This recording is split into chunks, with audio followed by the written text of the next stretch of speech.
Evaluation is very important. I am a diehard of evaluation actually, because that is where you actually get all the evidence that you need to make the case, either for the continuation of something or for the cessation of something, or to convince the development partner that you need more resources in order to replicate the good practices and to disseminate the lessons. So it's really very, very important for the evaluation community, this conference in particular. When we talk about climate change and energy, it would seem in one sense evaluation should be fairly simple. Is it not simply a case of how much carbon emissions a project either saves or soaks up in terms of planting lots of trees, or is it slightly more complex than that? It's a bit more complex than that, because it's not just about the carbon saving, but what about the livelihoods of the people who are impacted by the carbon emissions? What happens to them? Do their lives become better? Do they have cleaner air, or what exactly happens? So it's not that simple. And climate change as it is a whole complicated subject. And just to get the evaluation right, you need a lot of different methodologies and tools, integrated approaches, which we are all grappling with at this point in time.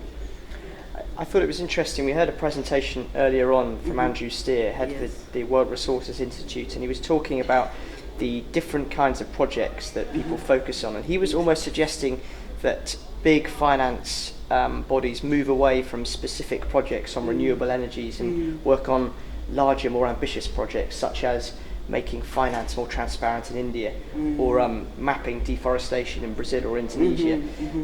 You're from Kenya. Is that something that you think could be applied to African projects, or are you keener to see more focus on individual smaller renewable energy projects, giving solar panels to small communities that are off-grid? No, actually, the development partners have actually changed their tact also in Kenya.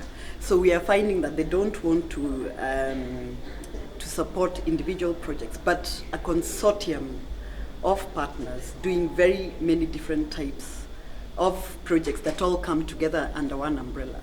So, so these days you don't find development partners only focusing on one tiny specific project, because the impacts of that in light of climate change is very limited.